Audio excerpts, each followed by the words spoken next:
Irmãos queridos, mas eu acredito que todo esse ambiente tão festivo é condizente com o espírito da mensagem que eu trago hoje para a igreja. Hoje eu vou falar sobre o Evangelho. O Evangelho faz a gente ter vontade de dançar e sorrir. E vou pedir, portanto, que vocês abram a Bíblia na carta de Paulo aos Romanos, capítulo 7. Carta de Paulo aos Romanos, capítulo 7, nós vamos fazer um exame do verso 1 ao verso 6. Eu vou usar a versão que eu estou gostando muito, da Nova Almeida Atualizada. Durante 36 anos eu usei a Revista Atualizada. E agora, então, do ano passado para cá, estou usando essa tradução que tirou as mesóclises, tirou os tus, agora é tudo você, sujeito, verbo, predicado. Estou gostando muito. E manteve aquele estilo clássico da Revista Atualizada. Então diz assim: ou vocês não sabem, irmãos, pois falam os que conhecem a lei, que a lei tem domínio sobre uma pessoa apenas enquanto ela está viva? Por exemplo, a mulher casada está ligada pela lei a seu marido, enquanto ele vive. Mas se o marido morrer, ela ficará livre da lei conjugal, de modo que será considerada adúltera se, enquanto o marido estiver vivo, ela se unir com outro homem. Mas se o marido morrer, ela estará livre da lei e não será adúltera se casar com outro homem. Assim, meus irmãos, também vocês morreram para a lei por meio do corpo de Cristo, para que pertençam a outro, a saber, aquele que ressuscitou dentre os mortos, a fim de que frutifiquemos para Deus. Porque quando vivíamos segundo a carne, as paixões pecaminosas despertadas pela lei operavam em nossos membros a fim de frutificarem para a morte. Agora, porém, estamos livres da lei, pois morremos para aquilo a que estávamos sujeitos, para que servimos de maneira nova, segundo o Espírito, e não da maneira antiga, segundo a letra. Pai Santo, envia a Tua luz e a Tua verdade, para que nos guiem e nos levem até o Teu santo monte e aos Teus tabernáculos. Senhor, que seja amanhã de manifestações inequívocas, surpreendentes do Espírito Santo. Seja manhã de conversão, manhã de redescoberta. Senhor, oferece proteção espiritual à igreja e envia espírito de sabedoria, revela a beleza do texto, e que essa experiência estética com a Bíblia nos comova, nos enterneça, nos convença, nos mova a ação. Perdoa os nossos pecados, Senhor. Não vivemos à altura do que sabemos ser verdadeiro. Absolve-nos das falhas que nos são ocultas. Quem pode discernir seus próprios erros? Mas contigo, Senhor, está a graça, para que, para a sua direção, corramos mais confiados na Tua misericórdia do que na nossa inocência. Em nome de Jesus, Senhor. Amém. Irmãos amados, o propósito desses 6 versos é nos convencer do fato que a lei não justifica e a lei não santifica. É o golpe mais bem dado pelas Escrituras Sagradas no moralismo religioso. A compreensão dessa passagem é de fundamental importância para que uma igreja como essa não se transforme numa mesquita nem numa sinagoga. E os pastores façam o trabalho do rabino e do imã e não de um pregador do Evangelho. O que nos distingue do judaísmo e do islamismo é o Evangelho de Jesus Cristo. E o que o apóstolo Paulo quer deixar claro nessa passagem é que a transformação de vida que a lei é incapaz de operar, pode ser levada a cabo em nossas vidas mediante a pregação do Evangelho. No verso 1, o apóstolo Paulo declara: ou vocês não sabem, irmãos. Isso aqui é uma boa forma de nós nos relacionarmos com a igreja, porque se queremos ganhar os corações das pessoas, ou melhor, se queremos ganhar as mentes das pessoas, nós precisamos tomar o caminho do coração. Não há compromisso com a verdade que justifique a estupidez no ato de falar. Por isso, essa forma doce de se dirigir à igreja: irmãos. Outro dia um missionário batista disse a seguinte coisa para mim: antes das pessoas se afeiçoarem pelo Evangelho, elas se afeiçoam por nós. Se nós queremos que as pessoas nos ouçam, é condição indispensável para tal que nós sejamos amáveis, que as levemos a se afeiçoarem por nós. Por isso, a importância de nós levarmos em consideração, prestarmos atenção no que está sendo dito nesse verso 1. Irmãos, pois falo aos que conhecem a lei, falo àqueles que estão familiarizados com o tema da lei, qualquer lei. Um pacto é feito entre os seres humanos, e esse pacto tem algumas características. Entre elas, ele só perder o seu efeito, sua razão de ser, sua obrigatoriedade por via da morte. Por isso o apóstolo Paulo declara que a lei tem domínio sobre uma pessoa apenas enquanto ela está viva. O apóstolo Paulo fala de certos pactos que somente são rompidos, perdem sua razão de ser, a sua eficácia, a necessidade da sua manutenção mediante a morte. É, sem sombra de dúvida, que o apóstolo Paulo está aqui de uma forma toda especial, chamando a nossa atenção para aquilo que em teologia é chamado de pacto das obras. Ninguém mantém relação com Deus sem que esta relação seja pactual. E esse pacto aqui, o chamado pacto da lei, trata-se de uma espécie de relação dentro da qual nós, seres humanos, nascemos.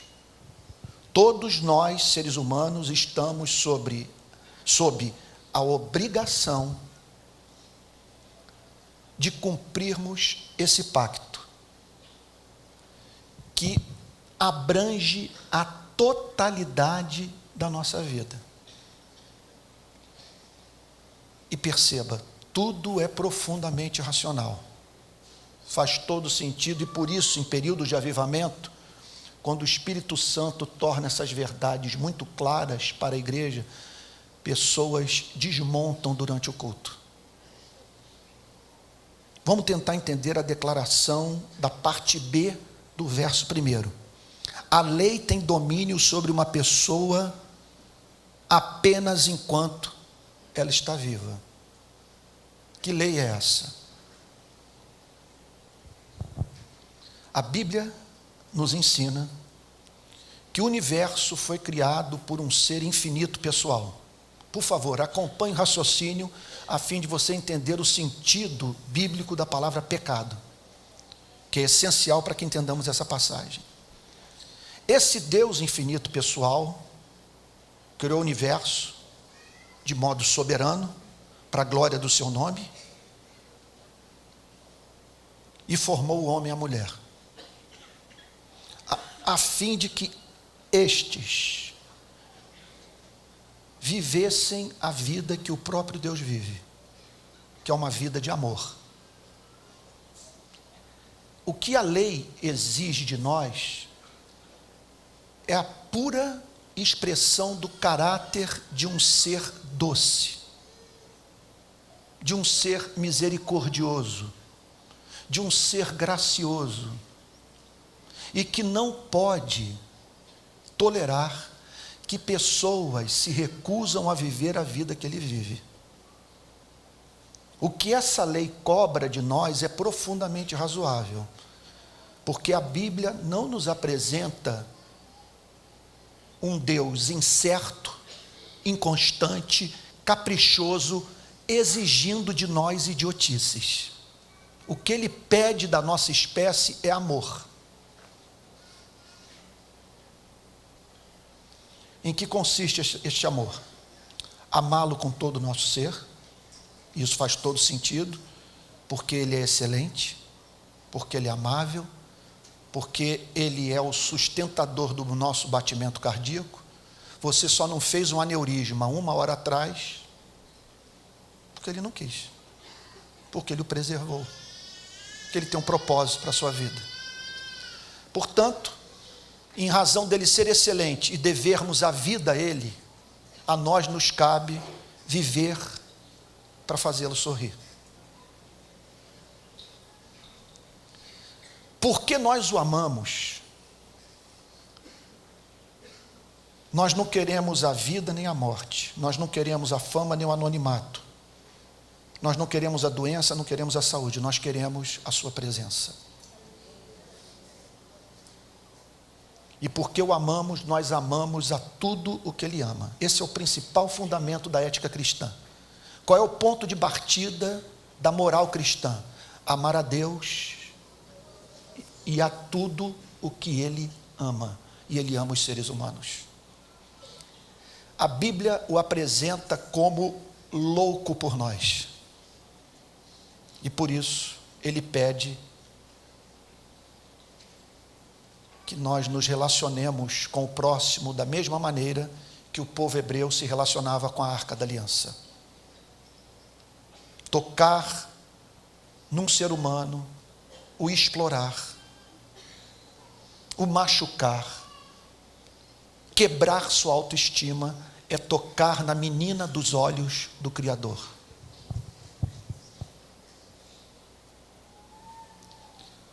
Portanto, o que a lei revela é profundamente razoável. Um Deus santo cria os seres humanos à sua imagem e semelhança e estabelece como condição de preservação da comunhão dos seres humanos com o Criador o amor. Bom, aí entram as péssimas notícias que o cristianismo tem a nos comunicar. A nossa espécie não sabe amar. Nós ignoramos o Criador. Nós não temos como supremo bem da nossa vida. Quando o Criador se manifestou entre nós, na pessoa do seu Filho, nós o matamos. E outro ponto, nós não amamos o próximo. E o pior, não amamos o próximo enquanto que ao mesmo tempo esperamos que o próximo nos ame. Nós abominamos não ser tratados com solidariedade, contudo não somos solidários. Nós abominamos ser enganados, contudo nós mentimos. Nós abominamos ser objeto da indiferença, contudo nós ignoramos pessoas. E aí então, um veredito bíblico que é de fazer cada ser humano cair de joelhos.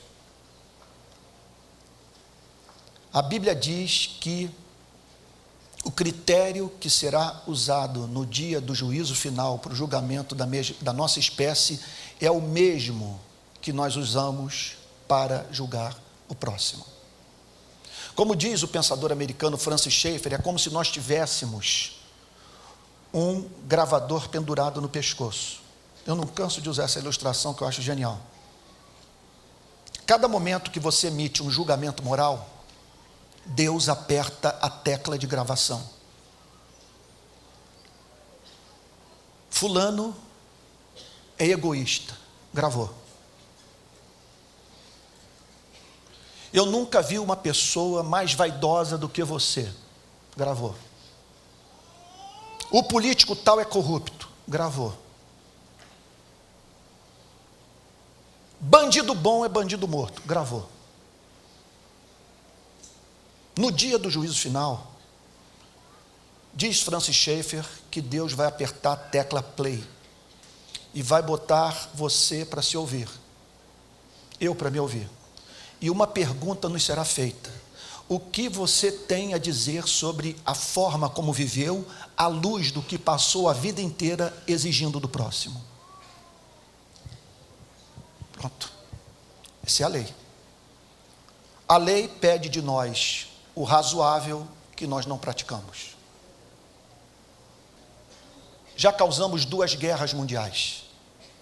O século XX foi o século de maior prosperidade de toda a história da humanidade. Contudo, no século XX, segundo Eric Robensbaum, nós matamos 180 milhões de membros da nossa espécie. Em todas as fomes coletivas que houve nos últimos anos, havia oferta suficiente de alimento para atender a demanda por comida de todos os seres humanos. Porque há desigualdade no planeta? Porque desaprendemos a amar. O que o apóstolo Paulo está dizendo, portanto, nessa passagem é algo terrível. Que a lei exige de nós amor como condição de preservação da comunhão com Deus e obtenção da vida eterna.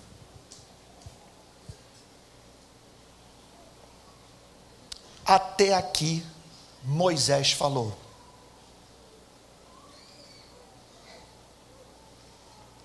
Verso 2. Por exemplo, o apóstolo Paulo pega agora um elemento da cultura do primeiro século e usa como ilustração a fim de ajudar os membros da igreja de Roma a entenderem a doutrina. E o que o apóstolo Paulo tem a dizer é que a condição humana é análoga à condição de uma mulher casada. A mulher casada está ligada pela lei a seu marido. O meu propósito aqui não é falar sobre ética do casamento. E o propósito do apóstolo Paulo, nessa passagem, também não é dizer que uma mulher que sofre violação de direito praticada pelo seu próprio marido tem que manter o pacto conjugal, ainda que isso represente a aniquilação do seu ser.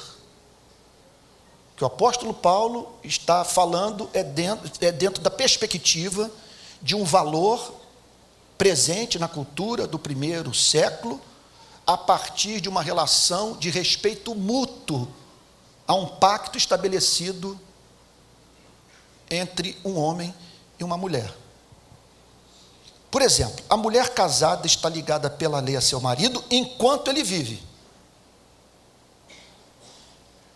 Então o apóstolo Paulo está aqui falando da relação de uma mulher com um homem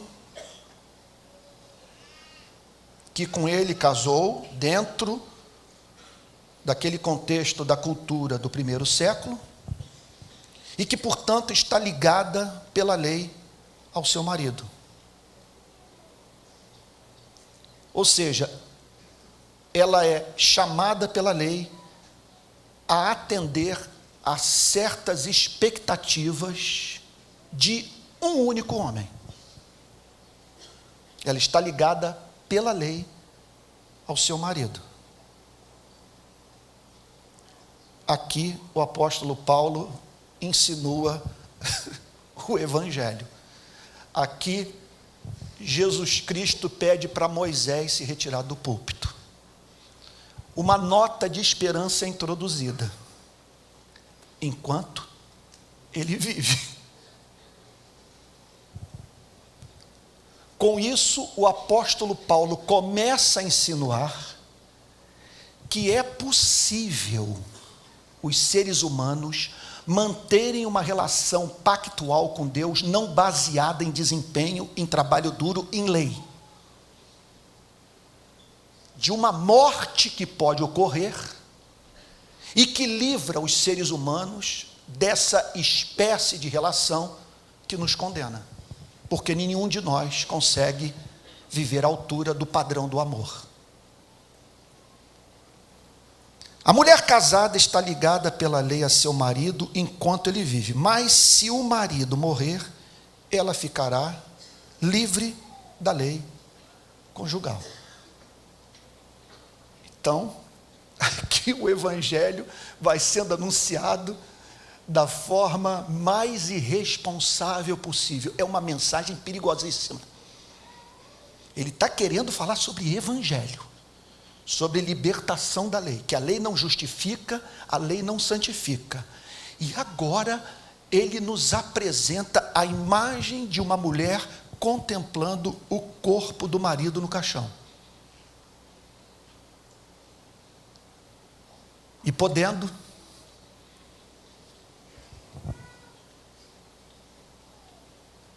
não vou dizer no domingo seguinte à morte do marido, vamos dar um tempo para o marido ser enterrado e definitivamente sair literalmente dos olhos da vida dessa mulher.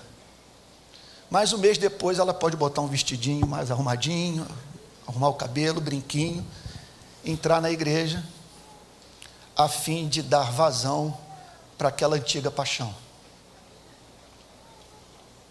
Aquele homem mais interessante, mais inteligente, mais solidário, mais humano. O marido está morto. Ela não tem mais que tremer quando o marido fala. Não há mais exigência a ser feita. A aliança pode ser tirada do anel. A aliança pode ser tirada do dedo. A mulher casada está ligada pela lei a seu marido enquanto ele vive, mas se o marido morrer, ela ficará livre da lei conjugal, de modo que será considerada adúltera se, enquanto o marido estiver vivo, é claro, gente, por favor, não estou falando sobre ética sexual nem ética do casamento. O objetivo dessa passagem é falar sobre o evangelho. E não há mínima dúvida que essa passagem não está falando sobre a preservação de uma relação que põe em risco a saúde psíquica da mulher e dos seus filhos, o que pode acontecer. Está falando que assim as nossas relações deveriam ser conduzidas. Casamento, portanto, baseado num pacto e que não depende do amor romântico para se manter. De modo que será considerada adúltera se, enquanto estiver vivo o marido, ela se unir com outro homem. Portanto, o apóstolo Paulo não podia ser mais claro. Por mais que seja conveniente para a vida dessa mulher, veja só, se unir a outro homem, diz o apóstolo Paulo, enquanto não houver essa morte, a vazão desse sentimento não poderá ser permitida. Vocês estão entendendo o ponto? Não há mínima dúvida que o apóstolo Paulo está dizendo o seguinte: se não houver uma morte na relação dos seres humanos com o Criador, os seres humanos não têm o direito de esperarem receber da parte de Deus um tratamento diferente daquele que é prescrito pela lei. Está claro para todo mundo? Estão acompanhando o raciocínio? Ok? Posso prosseguir? Então vamos lá. De modo que será considerada adúltera se, enquanto o marido estiver vivo, ela se unir com outro homem. Então, é adultério espiritual nós buscarmos uma espécie de união com Deus que não é prescrita pela lei. Ok? Vamos prosseguir. Mas essa conjunção adversativa é o resumo inteiro do evangelho. Mas se o marido morrer, ela estará livre da lei e não será adúltera se casar com outro homem. Suspense.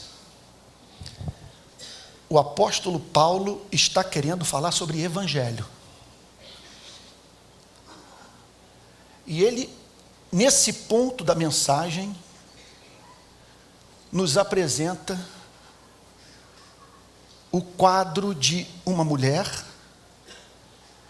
que legalmente está livre para se relacionar com outro homem. Alguém mais solidário, mais humano, mais misericordioso, mais sensível.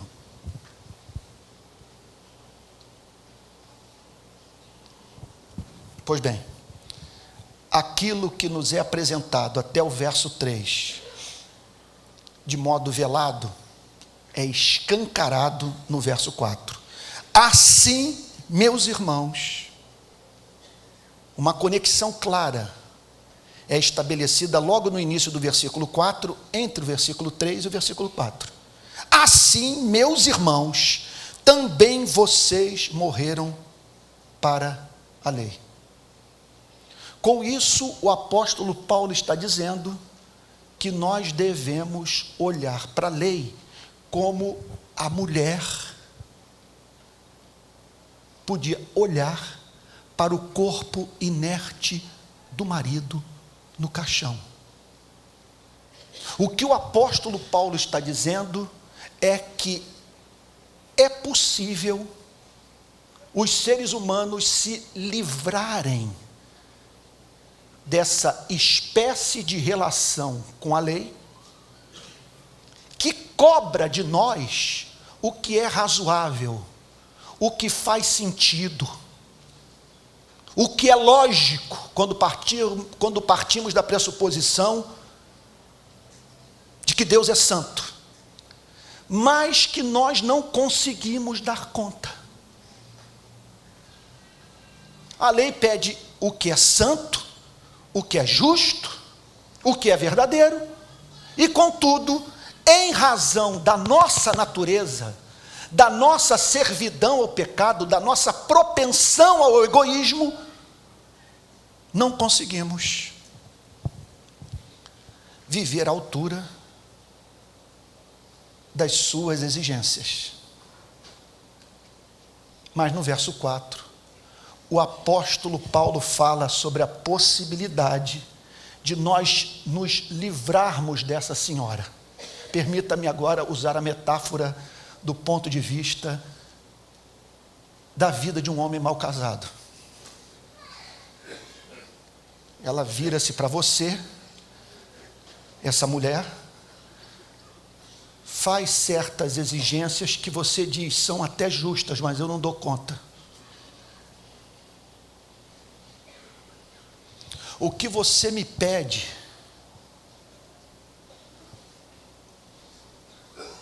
é impossível de ser cumprido.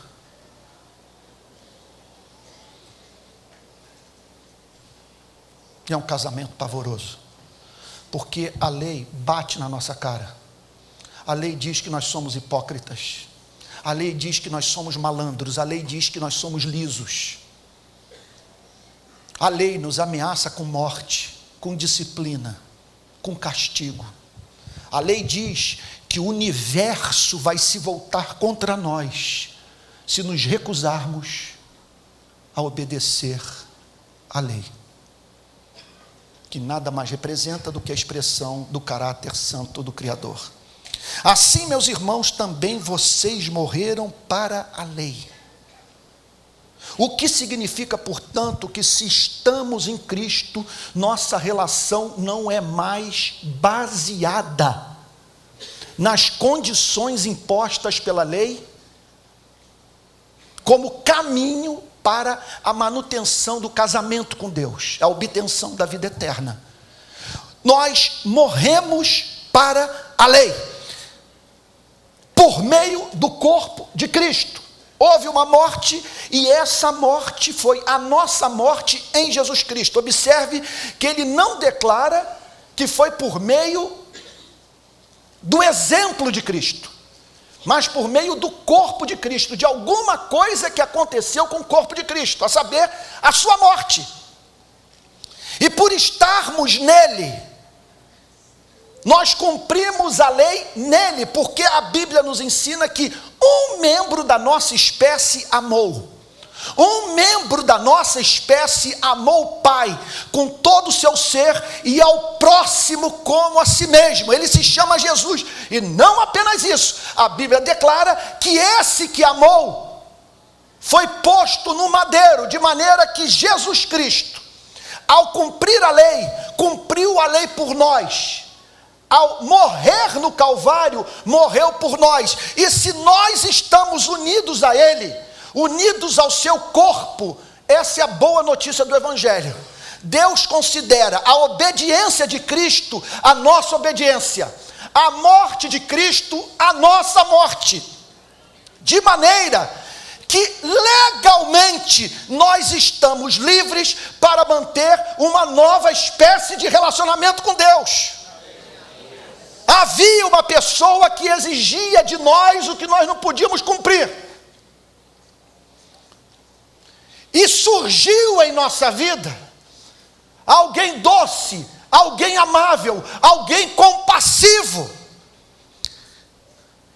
e disposto a casar conosco, apesar da nossa litose, apesar das nossas estrias, apesar da nossa miséria.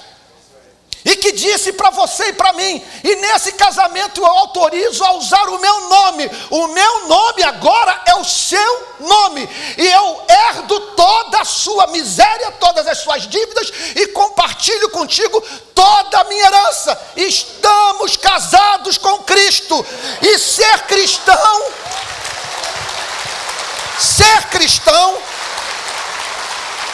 é nós nos colocarmos no lugar dessa mulher, olhar para esse defunto, que não tem mais com que nos ameaçar, porque se você está em Cristo, é nova criatura, as coisas antigas passaram, e eis que tudo se fez novo.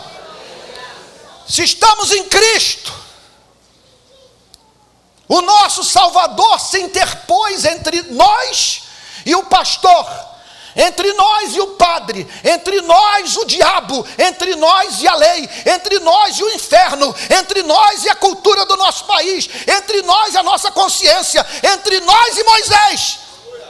E botou o peito, portanto, entre nós os nossos adversários e disse: onde estão os teus acusadores? Ninguém te condenou, nem eu tampouco te condeno, agora vai e reconstrua a sua vida. Isso é cristianismo. Isso é cristianismo, isso tem que ser pregado. Senão isso aqui vira mesquita, senão isso aqui vira sinagoga, senão eu me transformo num rabino ou num imã. O que vocês não vão encontrar na mesquita, na sinagoga, na pregação do rabino e do imã é evangelho. Aqui prega-se salvação pela graça, mediante a fé, para a glória de Deus.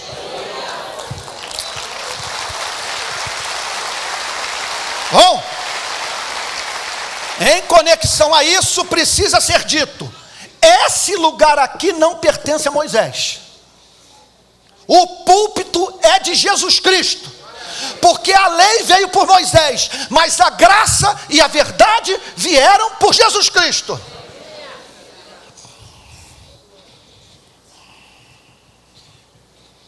Assim, meus irmãos, também vocês morreram para a lei, por meio de Cristo, para que, meu Deus, é nessa hora que eu sinto falta de estar numa igreja assim, assembleiana, e ouvir aquele grito lá no fundo: oh, mistério! Porque, olha o mistério: para que pertençam a outro, para que pertençam a outro. Há um erotismo nessa linguagem, eu digo isso com todo temor. Estávamos casados com alguém, surgiu uma pessoa na nossa vida muito mais atraente. Estávamos casados com a senhora lei, era paulada manhã, tarde e noite. batendo na nossa cara, lembrança dioturna das nossas contradições, e de repente surge alguém que diz: vinde a mim, todos vós que estáis cansados e sobrecarregados, que eu vos aliviarei.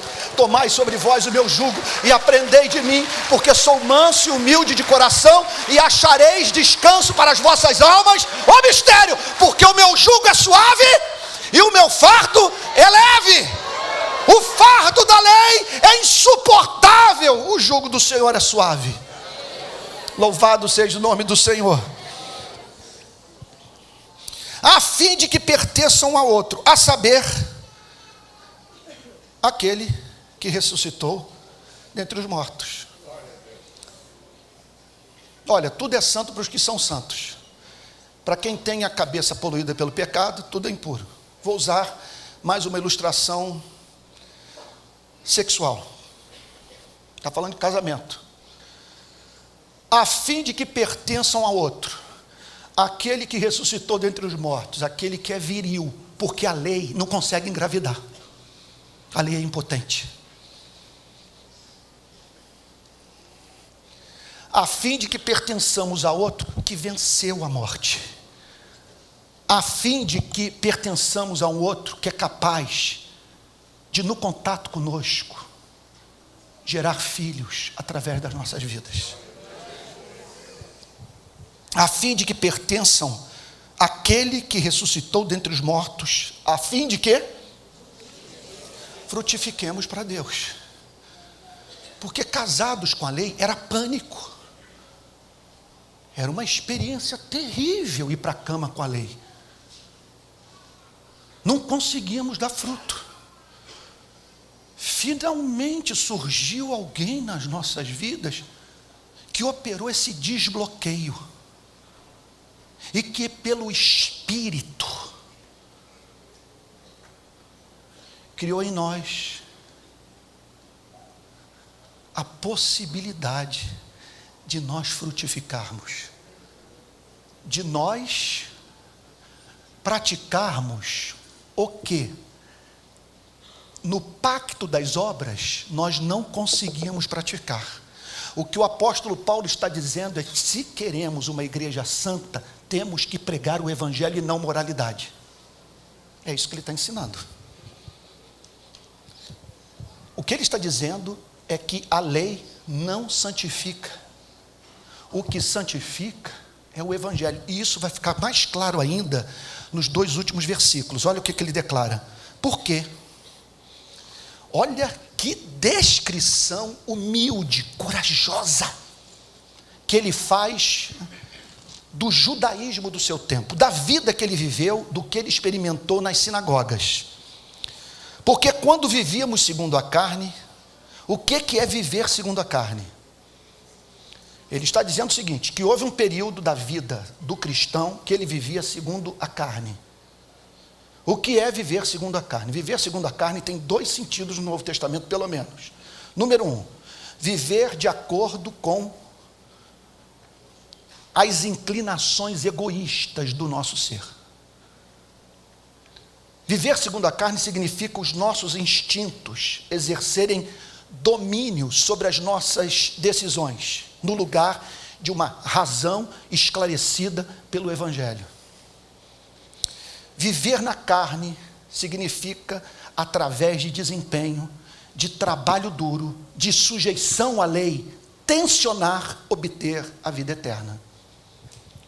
O apóstolo Paulo então está falando de um período das nossas vidas que vivíamos segundo o quê? A carne. O que o apóstolo Paulo tenciona dizer nessa passagem é que a carne é invencível. O que ele está dizendo é o seguinte, que nenhuma decisão do parlamento altera a orientação sexual de um ser humano. Não tem Harvard, não tem Yale que dê conta da carne.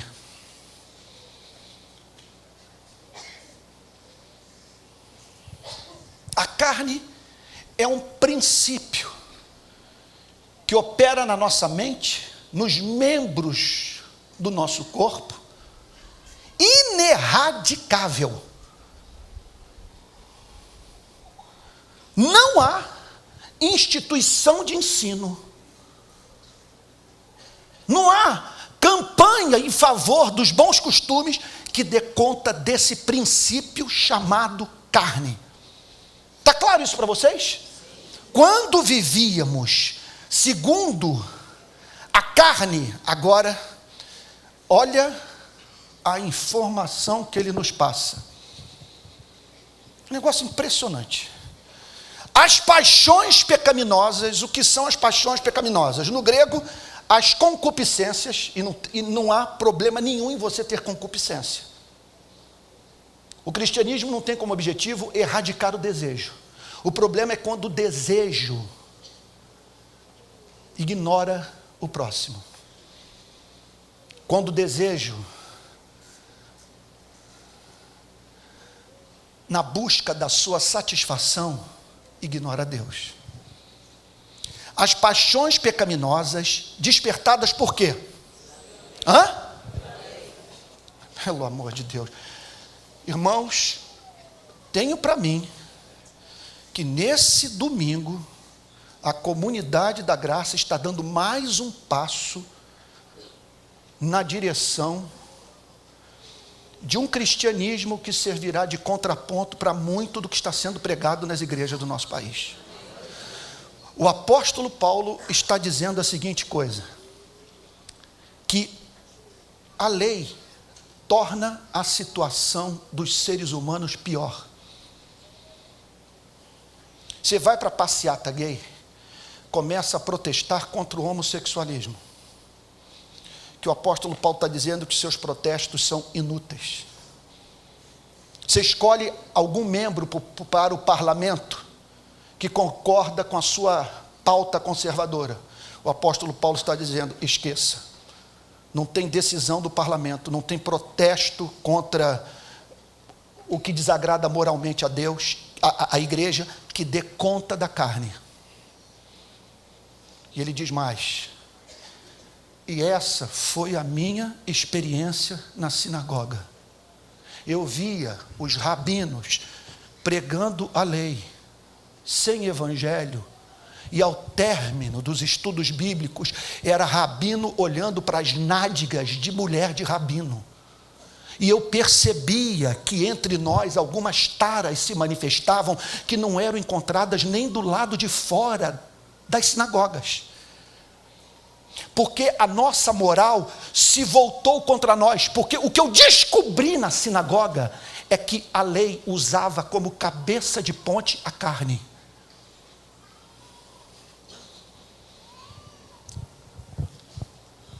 A declaração do apóstolo Paulo vai de tal maneira contra o senso comum, que é necessário que nós repitamos. Olha lá, quando vivíamos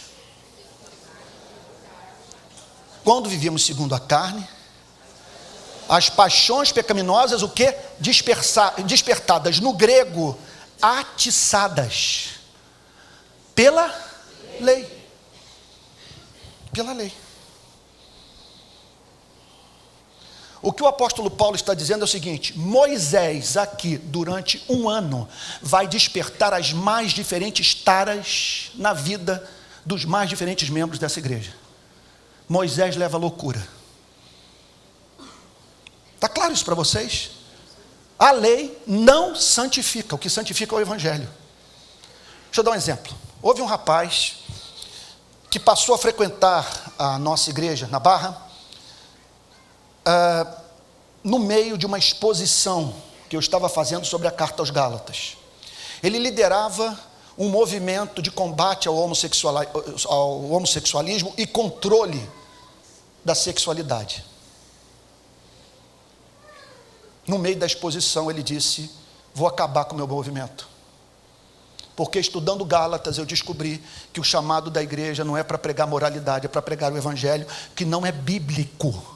Esperar que não cristãos se comportem como cristãos. Não podemos esperar que quem não nasceu de novo pratique o cristianismo. É isso que o apóstolo Paulo está dizendo. As paixões pecaminosas despertadas pela lei operavam em nossos membros. O discurso que visava moralizar levava as pessoas, em primeiro lugar, a desejarem o proibido. Em segundo lugar, a desenvolverem ressentimento em relação a Deus. Como que Ele pode exigir tanto de mim? As paixões pecaminosas despertadas pela lei operavam em nossos membros a fim de frutificarem para a morte.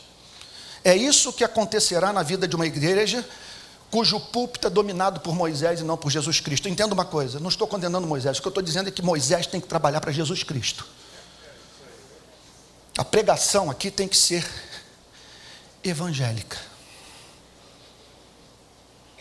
Último versículo.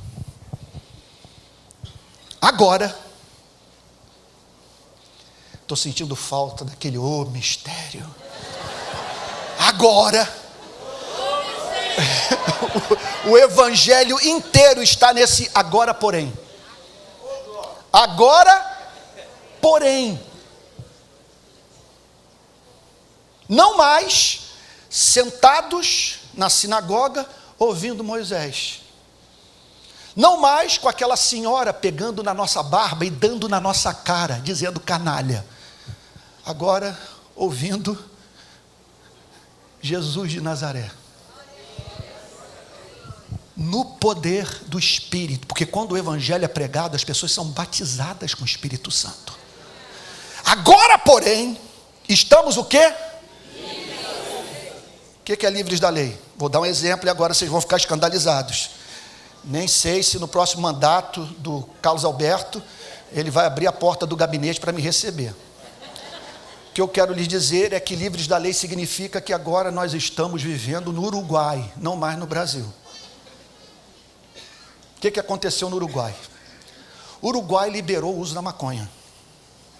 Eu estive agora em Punta del Este, entrevistei pessoas e disse, olha, eu mexo com segurança pública no Rio de Janeiro, no Brasil, queria saber como é que está a legalização aqui. Ah, moço, aqui todo mundo fuma, aqui todo mundo planta, eu tenho eu cultivo a droga dentro da minha própria casa, aqui você pode fumar na rua, na praia, na frente do guarda, você pode também se registrar no Ministério da Saúde e pegar sua droga na farmácia. O senhor até me perdoe, porque eu não estou registrada, senão eu lhe daria um cigarro de maconha. Eu falei, calma aí, eu não estou interessado em fumar maconha, só estou querendo saber como está funcionando a legalização da droga aqui. Pois bem, se você estiver no Rio Grande do Sul, com 300 gramas de maconha, for branco, o policial vai dizer consumidor, vamos liberar. Se for negro, cana. Né? Agora, botou o pé no Uruguai, você não tem mais que temer o guarda. Aquela legislação é inócua, ela não existe mais. Você está livre da lei. Mas nem por isso você vai fumar maconha. Porque em razão de você ser de Jesus, a lei não opera mais de fora para dentro. Ela está escrita no seu coração, de maneira que você viveria para a glória de Deus, mesmo que fosse anunciado que não existem mais nem inferno, nem demônios. Porque o Espírito levou a dizer, eu sou do meu amado, o meu amado é meu, e nesse casamento não há adultério. Agora, porém, livres da lei em que sentido? Não livres para serem muito maus, porque Deus é muito bom. Livres das ameaças, livres da lei como condição de ser amado por Deus.